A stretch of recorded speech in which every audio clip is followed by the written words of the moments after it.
नमस्कार। आज हम पाश्चात्य आधुनिक राजनीतिक विचार के विकास के संदर्भ में जानकारी प्राप्त करेंगे।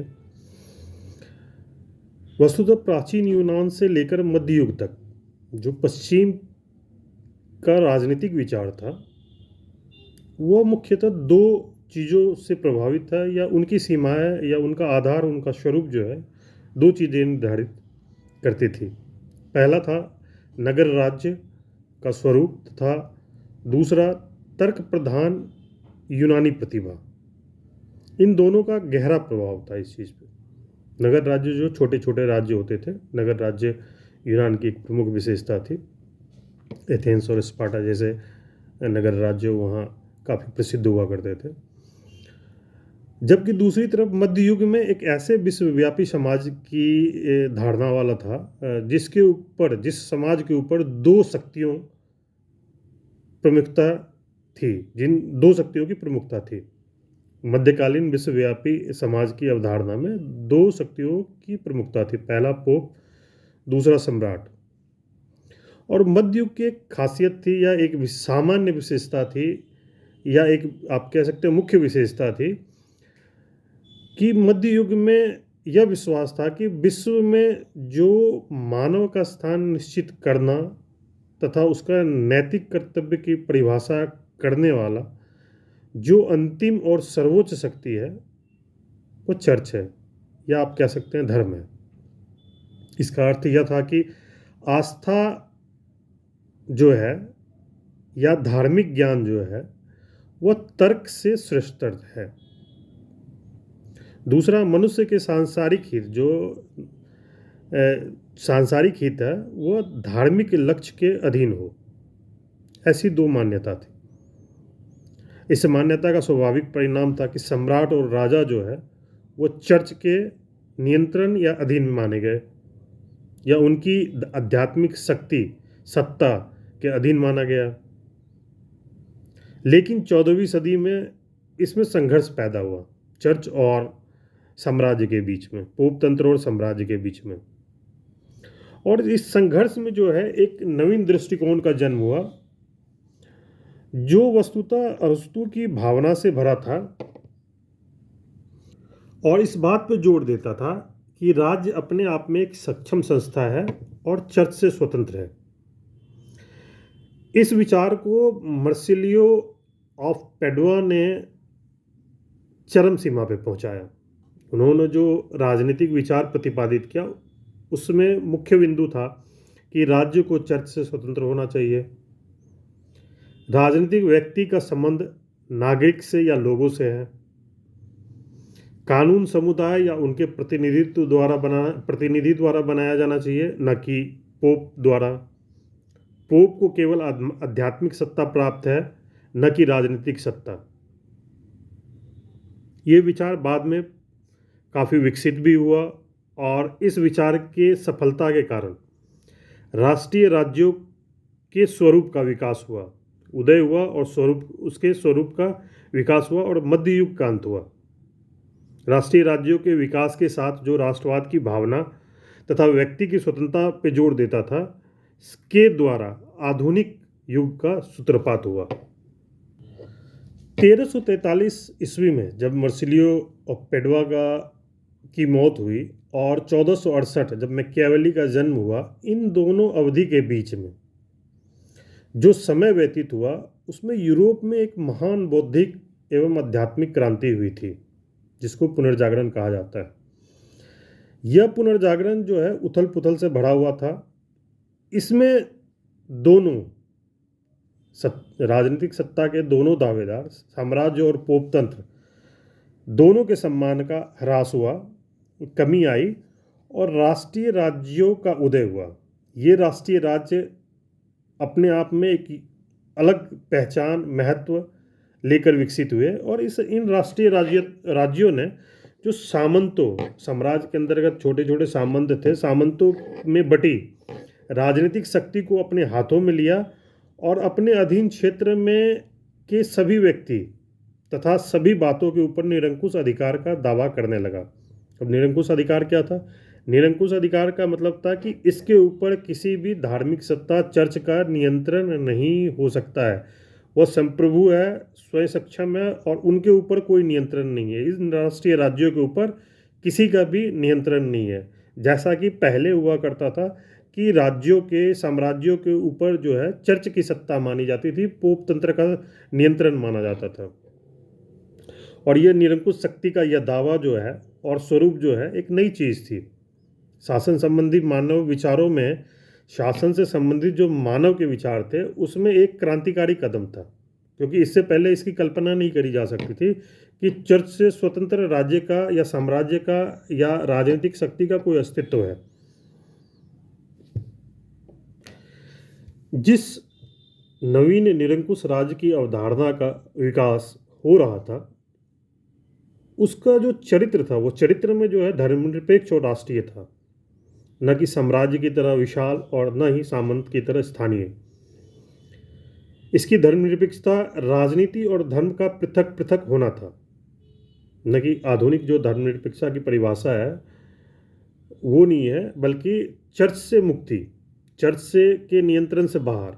इसकी धर्मनिरपेक्षता की यही विशेषता थी कि राजनीति और धर्म जो चर्च के रूप में या चर्च पोप तंत्र के जरिए धार्मिक सत्ता का क्लेम करता था या उसका दावा करता था, वो दोनों पृथक पृथक हुआ।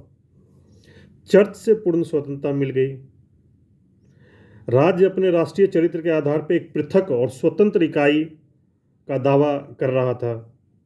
हालांकि ये शुरुआती दौर का था। जो आधुनिक राष्ट्रीय राज्यों का विकास जो है वास्तव में 18वीं सदी में हुआ, लेकिन ये चीज़ें जो है उसी समय विकसित हुई और इन्हीं चीज़ों पे जो है ना आधुनिक शक्तिशाली राष्ट्रीय राज्य विकसित हुए और राष्ट्रीय राज्यों की अवधारणा का विकास हुआ।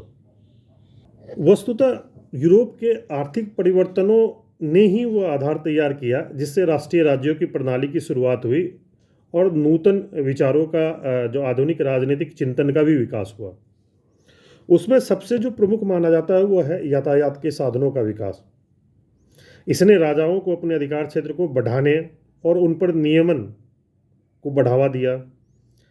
व्यापार स्थानीय न होकर विस्तृत हुआ। व्यापार का विकास एवं एक केंद्रीय नियंत्रित की जरूरत को महसूस करने लगा और इसके समर्थन में आया, न कि स्थानीय शासन की।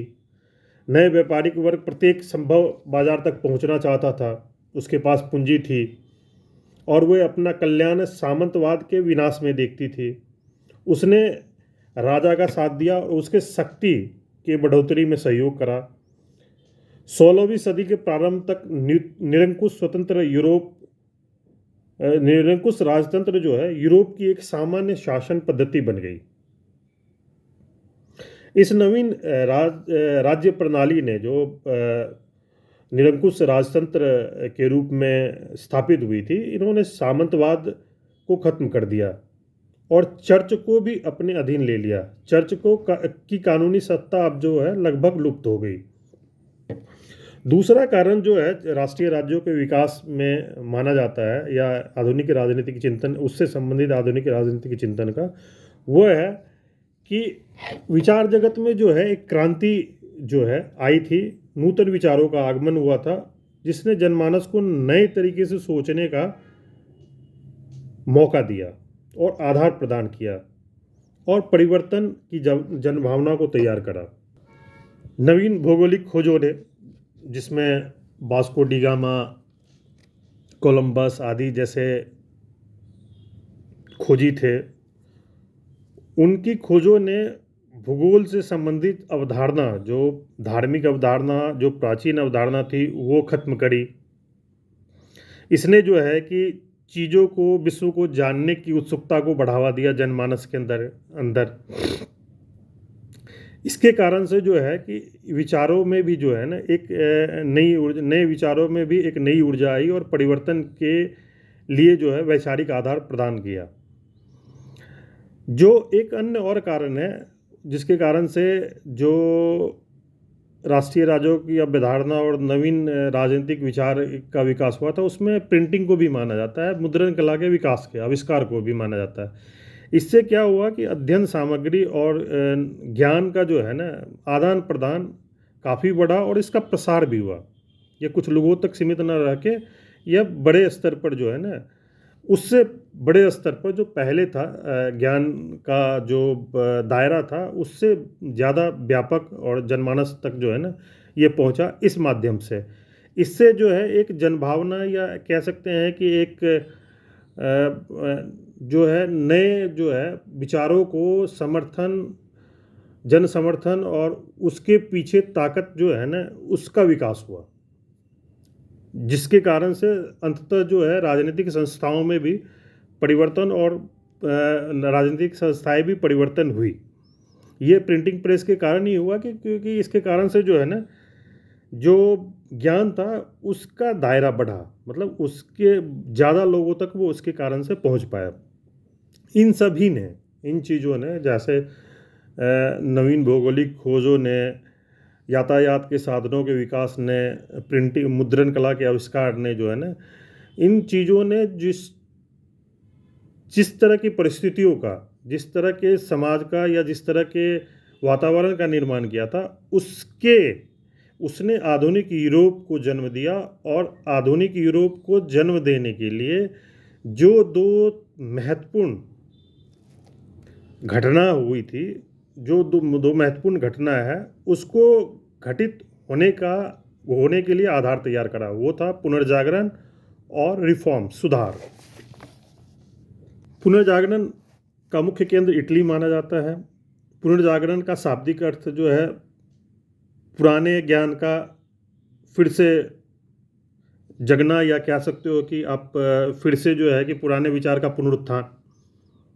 लेकिन केवल पुनर्जागरण पुराने विचार का पुनरुत्थान नहीं था, बल्कि इन्होंने जो एक नूतन जो सोच जो है का विकास और चेतना का विकास किया, वो जो है कला साहित्य में और विकसित होकर जो है ना विकसित हुआ। और अब जो है जो विचार का केंद्र हुआ, जो राजनीतिक विचार का केंद्र था, या जो भी साहित्य और कला में केंद्रीय भूमिका में आया, वो मनुष्य है। मनुष्य का अध्ययन जो है और उसके बीच का पारस्परिक संबंध जो है ना अध्ययन का केंद्र बना, न कि धर्म या आत्मा या परमात्मा जैसे मुद्दे। अब ये रुचि का केंद्र जो है मनुष्य बन के, और मनुष्य के हित कैसे बेहतर हो, ये उसका केंद्र बना। और यही बाद में चल के जो है ना आधुनिक राजनीतिक विचारों के लिए जो है ना महत्वपूर्ण एक आधार तैयार करा, और ये आधुनिक राजनीतिक विचार का केंद्र बना। मनुष्य इन्हीं परिवर्तनों, पुनर्जागरण के आंदोलनों के कारण जो है जो विषय वस्तु के रूप में जो है ना मानव और मानवीय संबंधों को केंद्र में लेकर आया। इस सब ने जो है 17वीं सदी में एक नई दुनिया का आधार रखा।